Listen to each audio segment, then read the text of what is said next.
करेंगे गंगा की गोद में लाशें।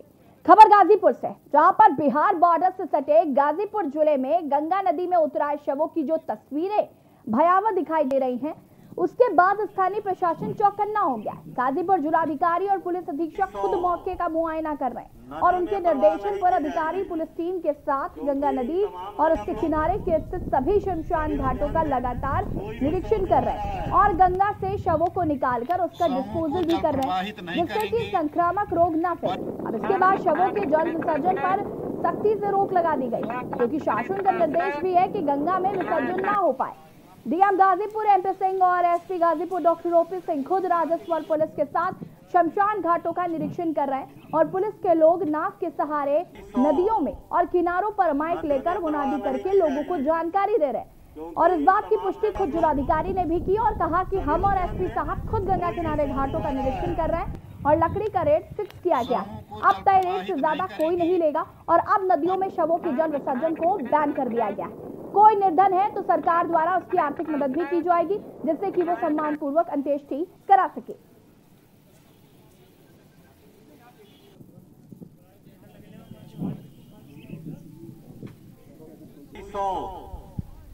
नदी में प्रवाह मैं आपके माध्यम से अपने जनपद वासियों को बताना चाहूँगा कि हमारे जनपद में जितने भी क्रिमेशन ग्राउंड है, जहाँ जहाँ अंत्येष्टि स्थल बने हुए हैं, जहाँ जहाँ लोग डेड बॉडी की अंत्येष्टि करने के लिए आते हैं, उन सभी स्थानों पर हमने लकड़ियों की पर्याप्त उपलब्धता बना रखी है।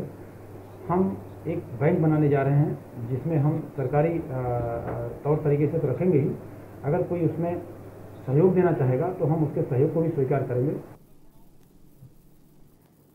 जहां जनपद में कोरोना संक्रमित मामले लगातार तेजी से बढ़ रहे हैं, तो वहीं लोग यमुना में अंतिम संस्कार कर अजले शव प्रवाहित कर या शव को जलता छोड़कर चले जाते हैं, जिन शवों को कुत्ते नोचते देखे जा रहे हैं, जिससे कि संक्रमण फैलने का खतरा लगातार बढ़ रहा है। लोग अपनों का अंतिम संस्कार करने से डरते हैं, जिसकी मुख्य वजह यह है कि कोरोना से मरने वालों का संस्कार भी वहीं शेरगढ़ घाट पर किया जा रहा है। जिला प्रशासन का इस ओर ध्यान न देने से जनपद में कोरोना संक्रमण के आंकड़े और बढ़ सकते हैं।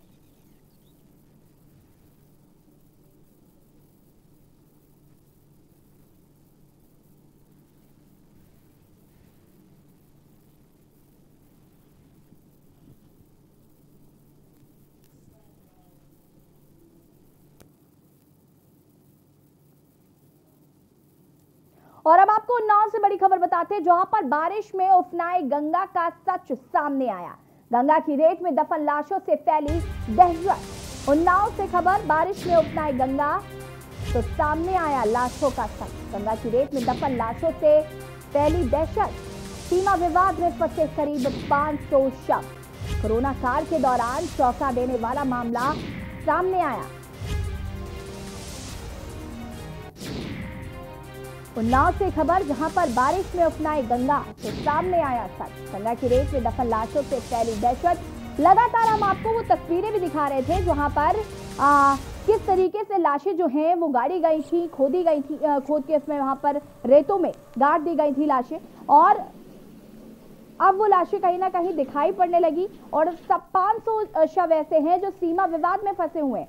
कोई लेने के लिए ही तैयार नहीं है, कोई ये मानने के लिए ही तैयार नहीं है कि आखिर ये लाशें आई कहां से। इस तरीके के विवाद भी कहीं ना कहीं देखने को मिल रहे हैं। एक तरफ जहां लोग कोरोना संक्रमण से डरे हुए हैं, काफी परेशान हैं, वहीं दूसरी तरफ इस तरीके की तस्वीरें, जो लाशों की तस्वीरें हम आपको दिखा रहे हैं लगातार, कि कैसे गड्ढे खोदकर लाशें जो हैं वो गाड़ दी गई थी, लेकिन वो कहीं ना कहीं अब ऊपर आने लगी। और जब वो ऊपर आए तब ये सच सामने आया। सीमा विवाद में करीब 500 शव फंसे हुए हैं। और इसी खबर पर हमारे साथ ज्यादा जानकारी के साथ अरुण अवस्थी लाइव जुड़ चुके हैं।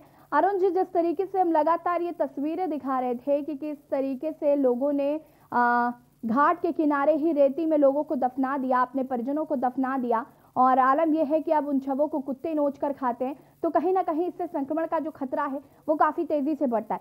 हालांकि मुख्यमंत्री योगी आदित्यनाथ ने चिंता जताई है शवों में जिस तरीके माफ कीजिएगा घाटों में जिस तरीके से नदी में विसर्जन किया जा रहा था शवों का, वो कहीं ना कहीं उन्होंने उसको चिंता व्यक्त की है और बैन हो गया है अब कि अब घाटों पर विसर्जन नहीं होगा। लकड़ियां जो हैं वो सरकार की तरफ से, प्रशासनिक अधिकारियों की तरफ से मुहैया कराई जाएंगी।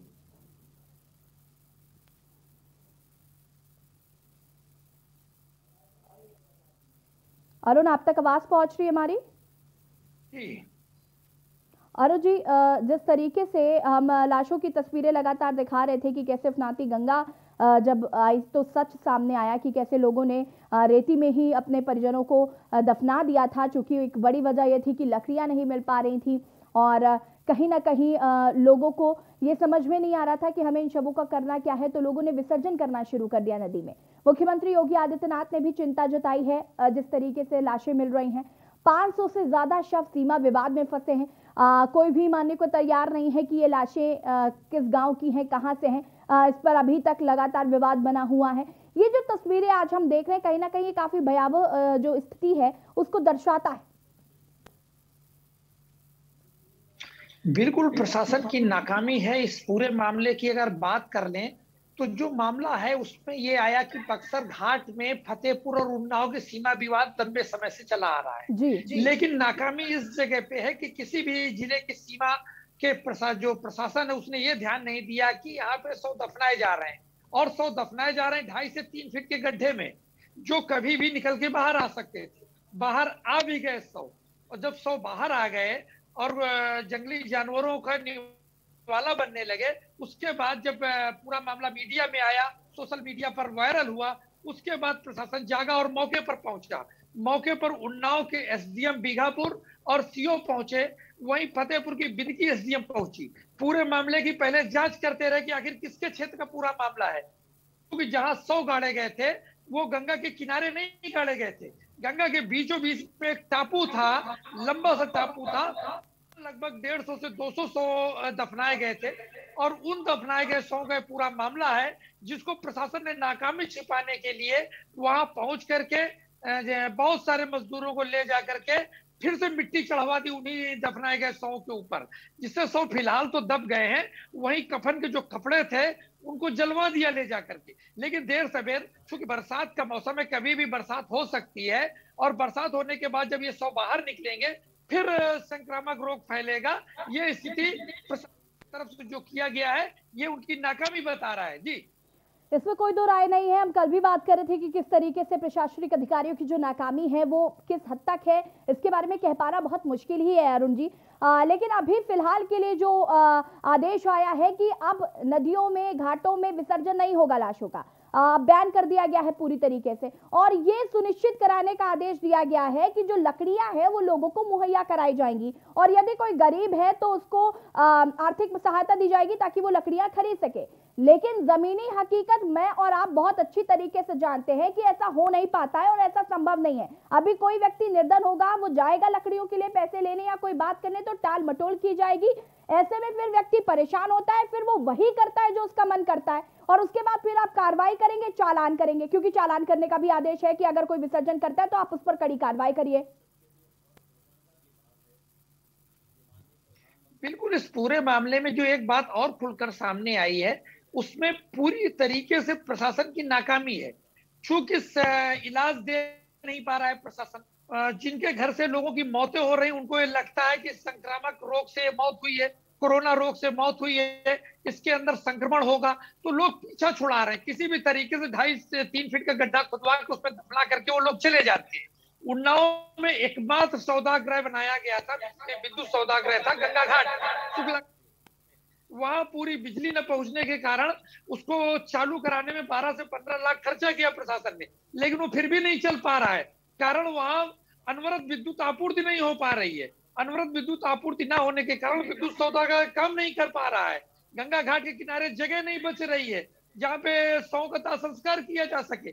ऐसे में लोग गंगा के किनारे, जो गांव के किनारे, जिन गांव के किनारे से गंगा निकल रही है, वहां चुपके से पहुंच रहे हैं, 100 दफना रहे हैं और सीधे अपने घरों को चले जा रहे हैं। कुछ ऐसे घाट हैं जिले की सीमा में जिनकी संख्या 1.5 से 2 दर्जन बताई जा रही है, वहां पे अभी भी 100 दफनाने का कार्यक्रम किया जा रहा है। हालांकि जिला प्रशासन एक आदेश जारी करता है, वो भी मौखिक आदेश होता है, कोई लिखित आदेश नहीं होता है। मौखिक आदेश के तहत 100 दफनाने पे रोक लगा दी है। जो बड़े घाट हैं वहां पे पुलिस और राजस्व कर्मियों को लगा दिया गया, किसी को सोना तो बनाने दिया जाए, लेकिन लकड़ी की व्यवस्था अभी भी तालों से ही मिल रही है। प्रशासन के द्वारा किसी भी तरीके से किसी भी व्यक्ति को लकड़ी की व्यवस्था नहीं कराई जा रही, चाहे वो गरीब हो या फिर अमीर हो, लकड़ी उनको खुद खरीदनी पड़ रही है। हाँ, अगर आज की बात कर लें तो बक्सर घाट पे काफी भीड़ है और दाह संस्कार के द्वारा ही अंतिम संस्कार किया जा रहा है, तो दफनाए नहीं जा रहे हैं। यही हाल रोहतापुर का भी है, नानामऊ घाट का भी है।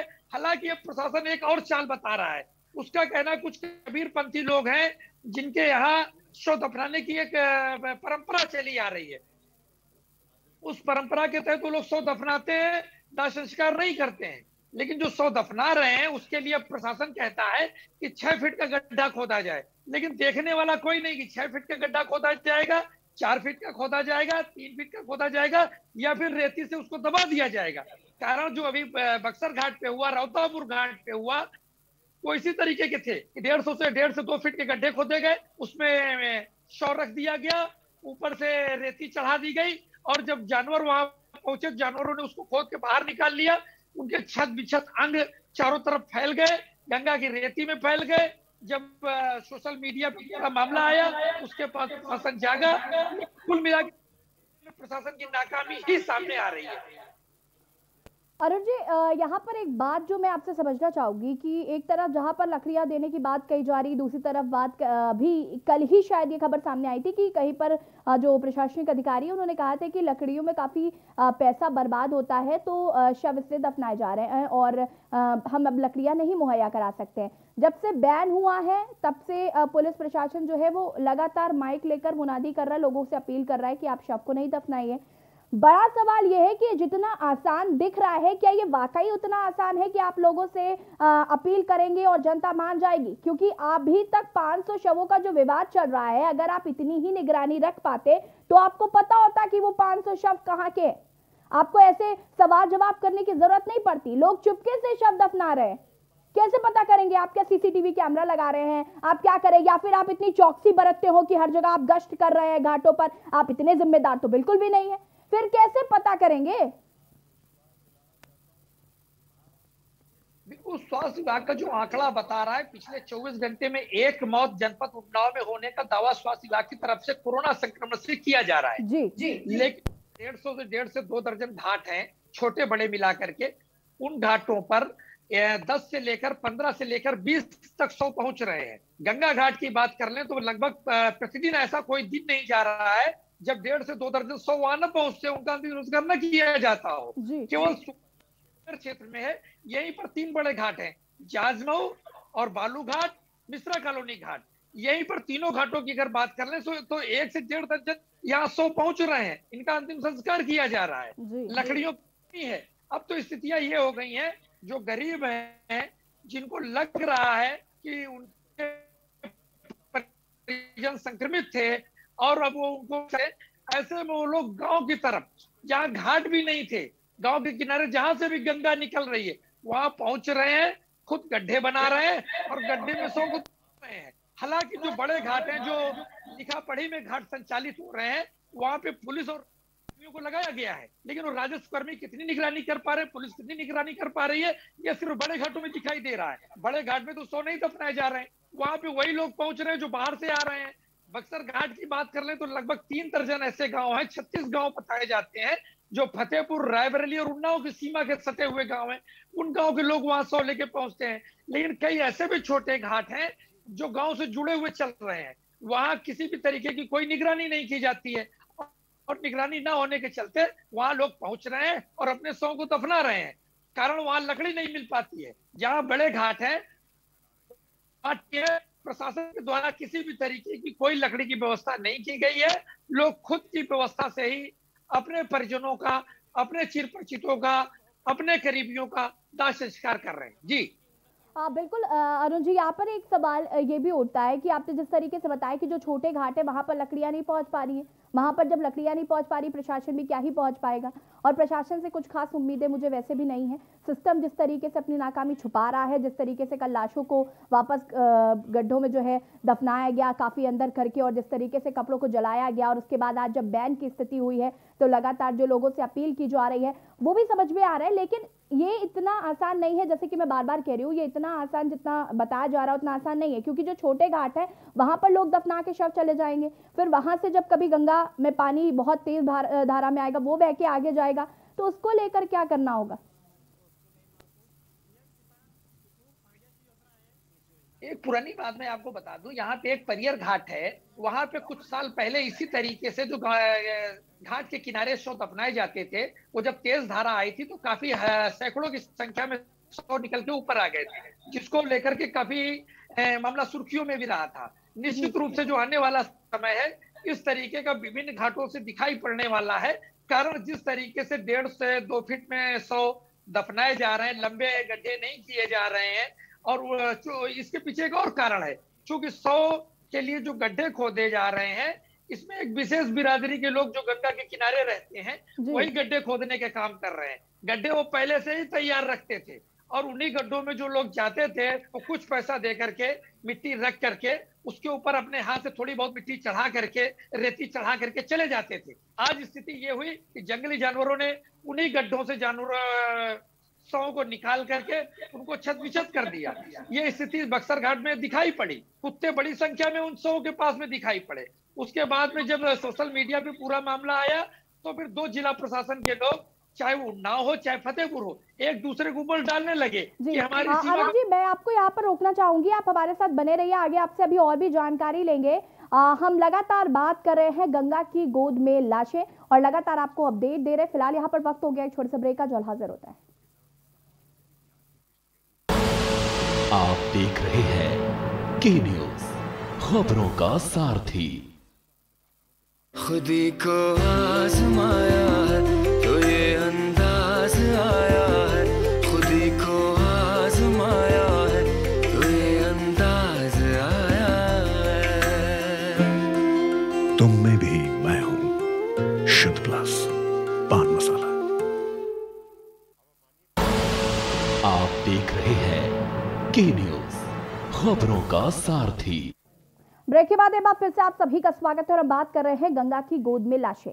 लेकिन जिस तरीके से गंगा उफानती नदी में जब ये सच सामने आया कि लोगों ने अपने परिजनों को, जो कि जिनकी डेथ हो गई थी, उनको उनके जो शव हैं उनको 2-2 फीट नीचे करके गाड़ दिया है। उसके बाद जब उनको कुत्ते नोचने लगे और ये वीडियो जब तेजी से वायरल हुआ, तब कहीं ना कहीं प्रशासन हरकत पे आया। मुख्यमंत्री योगी आदित्यनाथ ने भी चिंता जताई। उन्होंने कहा कि ये अब नहीं होना चाहिए और कहीं ना कहीं ये आदेश आया कि अब गंगा में शवों को विसर्जित नहीं किया जाएगा।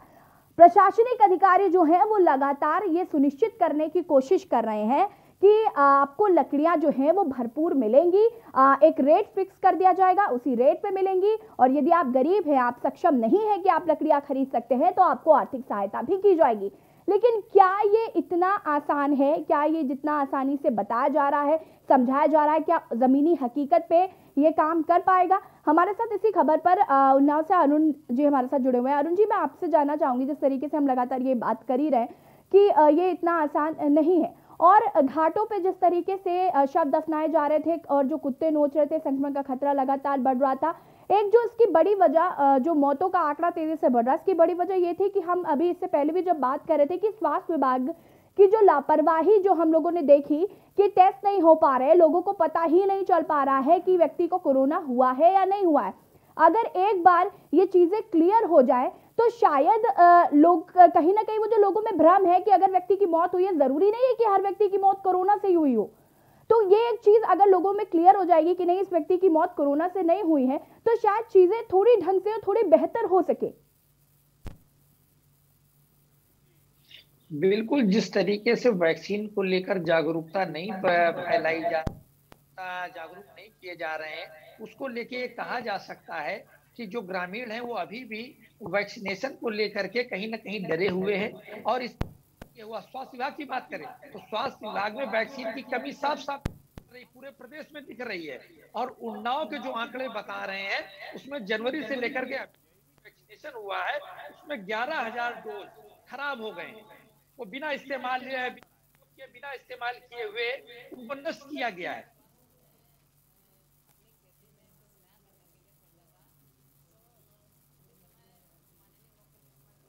अरुण जी, ये बात बिल्कुल सही है। जिस तरीके से गांव में जो स्थिति दिख रही है वो कहीं ना कहीं बहुत खराब है।